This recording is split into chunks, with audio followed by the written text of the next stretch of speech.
easy for me because you are all tired to listen to people now. No, we are not. We are listening. Respected Program Chair C.N. Sinha, the Principal Secretary IT Govt eJharkhand, the learned co-panelists, ladies and gentlemen in the audience.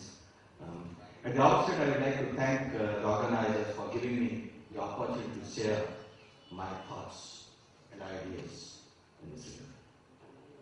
And I will be basically talking about best practices and next practices in competency and how this information and communication technology can help it very effectively. Now, first thing, before I talk about that, I would like to develop on, for the first time I came to the word next practices. Let me tell you, I have never heard the word next practices till yesterday. I have heard about best practices, and I was thinking about it. Since I am from a manufacturing organization called Steel Authority, and it is true for all organizations, irrespective of whether they are in a business organization or not.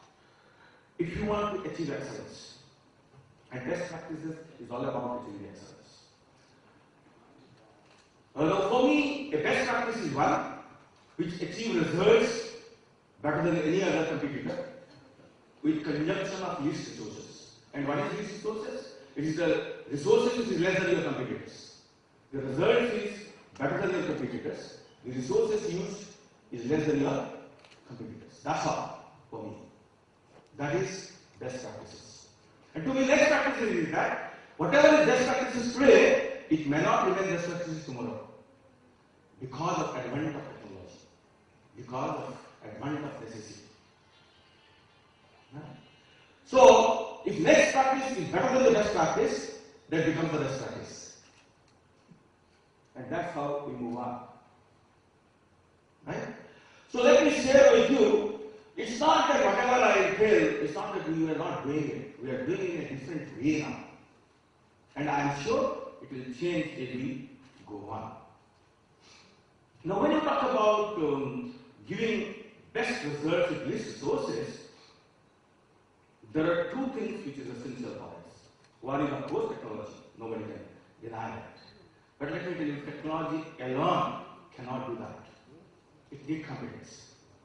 Higher is the sophisticated the technology, more requirement is of the competence.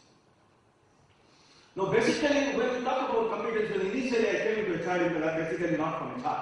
I'm basically a technical electronics engineer who came into HR and learned HR into practice. Basically, initially we feel always it is know-how. Competence is know how to do things. It is all about skills or knowledge. But now I believe competence is not about know-how only. It is called knowledge, skill, and attitude. And the most important part of it is that when you are trying to change in a person all of the knowledge, skill, and attitude, how this information and communication technology will help us to the best possible way with least resources. That's what is all about. When you change competency, first thing you must understand there are three phases in any change from competency. First thing you have to identify the competency required for the person and the competency gap. That's the first portion of it. Where we previously used to do manually, now we used to do it, information and communication technology. It becomes much easier for us. The second is that you must have that change process, the intervention, HRD intervention, whatever you tell, the change process. Again, it comes a lot of headache in that. Because every tool, see, my information and communication technology is just a tool. It's not a purpose. It is just a means to achieve something. Right? So, how you will utilize that? And the third thing is keeping records. Because I have gone to many foreign countries, the beauty of foreign countries, they do much less work than us, but they have very good records and projections. We do much more. and we never keep record. So we go on repeating that same thing. In all the key phases of competency building, you can use this technology very usefully.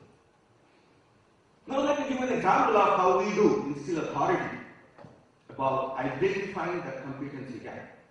And either in the practice which we do now and the practice which we thought of in future, that is the next practice. The practice we do it now is this, that along, we have an online appraisal system. Right? In a server it is fixed so that it's available in the internet within a company. Now, at the end of the year, when performance appraisal is filled up, the self-appraisal is written, which is very common thing for every organization, whether government or private or public sector.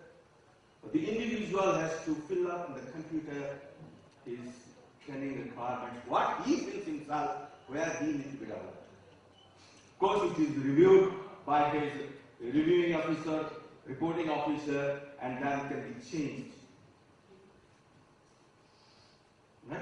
And then it comes to the training head of the plant and unit, which is depending on where the training will be filled up, then is forwarded to that. And then they find out what's the kind of developmental need this gentleman has got, the competency gap this gentleman has got, and what it should be to do that. That's the first thing. And let me tell you, previously we used to do in a paper. So a lot of people have to visit, go, fill up with the, sit down with the HOD, write it, all those things. Now, no. The cost has reduced, the time period has reduced, everything has reduced. Right? To come prepared. Because I always feel that people feel work is more taxing. I feel learning is much more taxing than working. Because you learn a new skill, you learn a new knowledge. You have to change your attitude. It's much more taxing than that. You have to prepare people for that. That's very important. And this technology, whatever you call information and communication technology, is very handy in this. Let me tell you, to get very experienced people to interact with the participants. You know, previously we had travel when we don't have this technology. Physically they cannot come because the travel time is more than the interaction time, and they are so busy they cannot come. Absolutely. That is their place. Now this technology has given that they can interact, share their experiences through video conference.